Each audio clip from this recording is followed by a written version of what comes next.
Good day, Ma'am Gabriela. My name is Linda G. Adlaon from BSES3. I'm going to report the Republic Act 9729, which is the Philippine Climate Change Act of 2009. It has 26 section of this act, so we need it to tackle of this section. So firstly is the section 1. It has title, so this act shall be known as the Climate Change Act of 2009. So sa section 2, it has declaration of policy.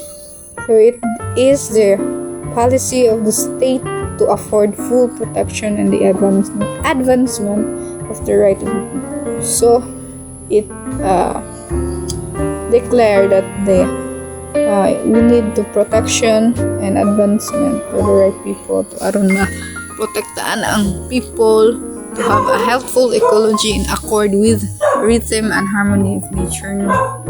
So sa section 3, it has a definition of terms. So what is the purposes of this act?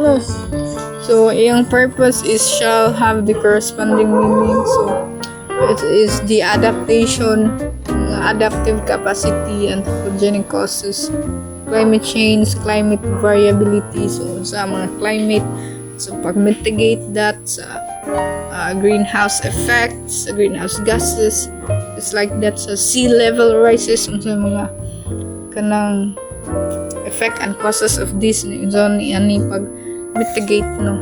Then sa section 4, it has creation of the Climate Change Commission. Yun sa nila pag-create. So the commission shall be an independent and autonomous body and shall have the same status. So it shall be attached to the office of the president. So the attaches office of president. The commission shall be organized within 60 days. So 60 days pa mag-organize from the effective of this act. So abot og within 60 days no aron na organize, commission shall organize aron na effective ning act, no. So section 5 is it has composition of the commission. So the commission shall be composed of the President of the Republic of the Philippines, who shall serve as the chairperson, then 3 commissioners to be appointed by the President. So, muna ang pagkomposition niya 2 of the commission. So, the commission shall have an advisory board composed of the following. So, naa CI board. So, kinsa man ni sila nga mga board. So, sa naani ang secretary of department. So, ani ang nagkalain-lain nga department nga board nga appeal. So ani ang DA, which is the Department of Agriculture, Department of Energy, Department of Environmental and Natural Sciences, which is the DENR, and Department of Foreign Affairs, Department of Education, and so on. So daghan na din silang mga board ani kay basta climate change, it has a globally affect man sa ning tanan, no. So mong daghan jud ang mga department nga mo partnerships ani to sa ni pag-mitigate what is the causes, what is the effects. So mo na siya. So daghan kani council, mga council, mga director, muna sila appeal. Tanan mga department, chairperson of the National Commission. So then it has president of the Liga ng mga barangay. So appeal jud, which is from highest to lowest, from the down to the kanang high level na mga authorities, to which is the barangay, mga kapitan. So it has a representative from the business sectors, no, which is napod ang representative from non-governmental organization, which is mga board na nagay apektado man gud tanan. Then sa section 6 is meetings of the commission. So there are meetings. The commission shall meet once every 3 months. So dapat mag-meet sila usa sa tulo ka buwan, no? Then the chairperson may likewise call upon other government agency for the proper implementation ng giunsa na ba, na-implement na ba, sakto ba ang pag-implement, effective ba siya of this act. So sa kuan section 7, it has a qualification, tenure, compensation of commissioners. So the commissioners must be Filipino, no? Kaya naman to sa Pilipinas. So residents of the Philippines, good, at least 30 years of age at the time of appointment, at least 10 years of experience. So 10 years naka-experience of climate change. So pila years naka-experience of climate change, no? So the commissioner shall be expert in climate change by virtue, no, dapat expert good kay aron if expert good ang nag-care of so dali ra din sakto kay expert good. So naasa educational background, dapat kamao training and experiences, no, kay it makatestify man jud ka within your experiences, no? Then section 8 is it has a climate change office. So there are office here, nandiyan sila yung office which is magtapok. Then ang kuan ani head ani is the vice chairperson of the commission. So who shall act the executive director. So mo ni siya aron unsaon nila pag-mitigate mga pag-implementation niya. So ang office na isun dun ay office aron wala kan sa kahuna-unag tarong. Then section 9 is has a powers and function of the commission. So the commission shall have the following powers and function. So to ensure the mainstreaming of climate change synergy with necessary reduction, and it coordinate and synchronize climate change programs of national government agency. So mag-synchronize jud, unity jud lang yun. Then the formulate framework strategy, maghimo sila mga strategies aron ipaabot sa mga taon sa recommended legislation, mga policies, just like that, to achieve the sustainable development goals, to create enabling environment for design for relevant. So aron ma-promote ang kuan sustainable, no, aron protektahan ta mga tao, to coordinate. So daghang mga mag-coordinate ani daghan kayo. So mag-coordinate with local government units, LGU, mga private entities to others kuan aron mapahibaw jud tanang mga tao ipaabot yun even in a public or private man. So it facilitate capacity building for local adaptation planning, mga implementation unsaon siya aron mapaabot, aron mahimo pong effective mga projects to mitigate that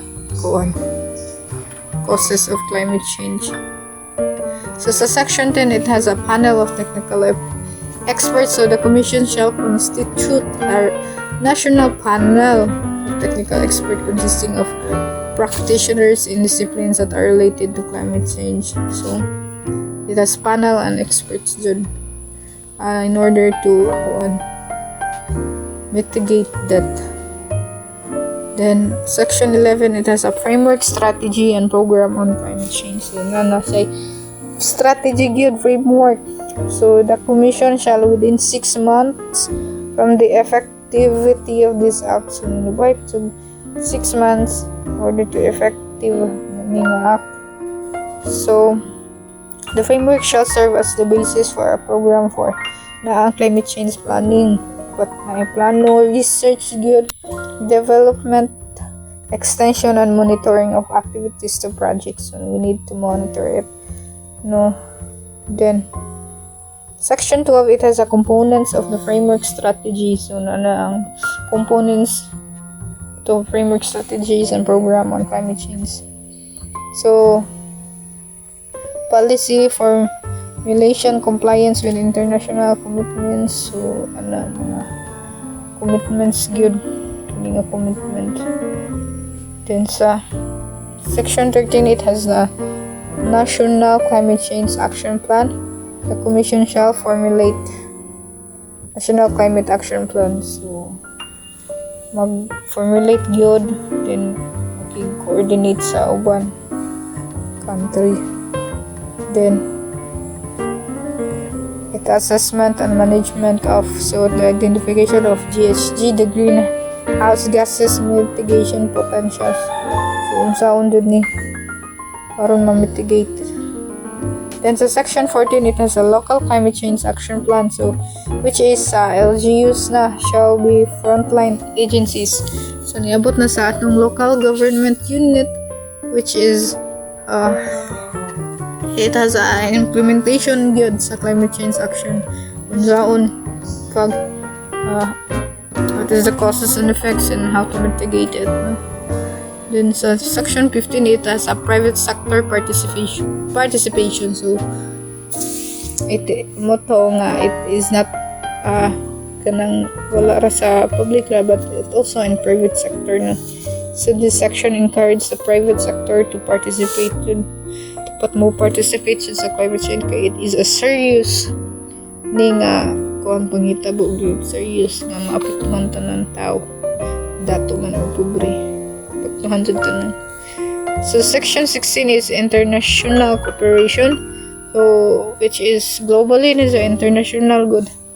This section emphasizes the importance sa cooperation, so we need to cooperate. It encourages the Philippines to participate in global climate, so na may mga global climate change ng mga negotiations, so which is partnership ng Pilipinas to karon mag-grow atong project aron matabangan po. Then sa Section 17, which is a funding, funding and mag-involved in the Greta dun. This section outlines the sources of funding for climate change programs. No? It includes mga provisions for establishment of climate change funds, just like that. So sa Section 18, funding allocation for climate change, no? So all relevant government agencies and LGU shall allocate for this annual appropriation. So it shall also include public awareness campaigns on the effects of climate change, energy saving solution to mitigate these effects. Mga effects ni. Then sa Section 19, it has a joint congressional oversight committee. There is hereby created a joint congressional oversight committee. So the oversight committee shall be co-chaired by a senator and representative to the design by the Senate President and the Speaker of the House of Representatives. So sa Section 20, it is the annual report known as the annual report. The Commission shall submit sa authority. Listen sa law, taas dapat submit sa authority. Not later than March 30 of every year following the effectivity of this act. So, the LGU shall submit annual progress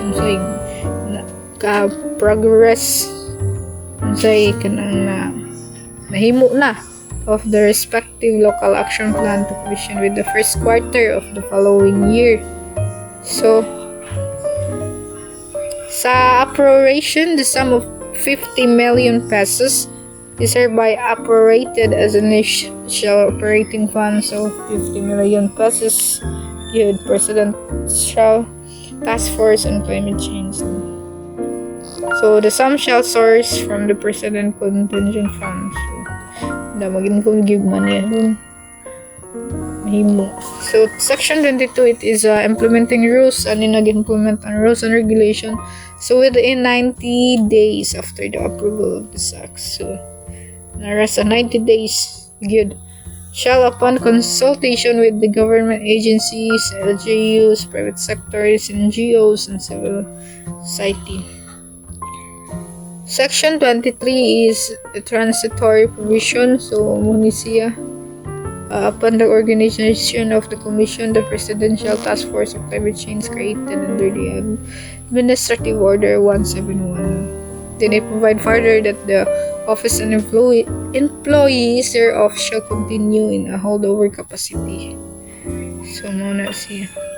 Then sa Section 24 is separability clause. So, if for any reason, any section or provision on this act is declared as unconstitutional or invalid, the other section or provision hereof shall not be affected thereby. Then, Section 25 is a repealing clause. All laws, ordinances, rules, and regulations, and other issuances or parts thereof which are inconsistent with this act are hereby repealed or modified accordingly. So, the lastly is Section 26, the effectivity. So, this act shall take effect 15 days after the completion of its publication. The official gazette or at least 2 national newspaper of general circulation. So, kani nga act is na-approve niya on October 23, 2009. So, mo sangye ni Act of 2009 kaya na-approve ni siya October 23, 2009. So, aron masabtan gyud na atay video pagkatanaw. What is RA 9729? It is the Climate Change Act of 2009, an act mainstreaming climate change into government policy formulations, establishing the framework, strategy, and program on climate change. What is the purpose of RA 9729? It calls for the state to integrate the concept of climate change in various phases of policy formulation, development plans, poverty reduction strategies, and other government development tools and techniques. What are the role of the concerned agencies? DepEd shall integrate climate change into primary and secondary education curricula and/or subjects. DILG and local government academy shall facilitate the development and provision of training program for LGUs in climate change. DENR shall oversee the establishment and maintenance of a climate change information management system and network. DFA shall review international agreements related to climate change and make the necessary recommendations for ratification and compliance by the government on matters pertaining. What is LCCAP? The Local Climate Change Action Plan is the action plan formulated by the LGUs to address climate change concerns. It focuses on both climate change adaptation and mitigation and describes how LGUs plan to respond to climate change and mainstream such into local development plans. Components of NCCAP: national priorities, impacts, vulnerability and adaptation assessments, policy formulations, compliance with international commitments, research and development, academic programs, and advocacy information dissemination. Overall, the Climate Change Act was enacted to protect the right of the people to a balanced and healthful ecology. The law serves as an action plan that lays out the strategies, initiatives, and activities to prepare the country to the inevitable effects of climate change.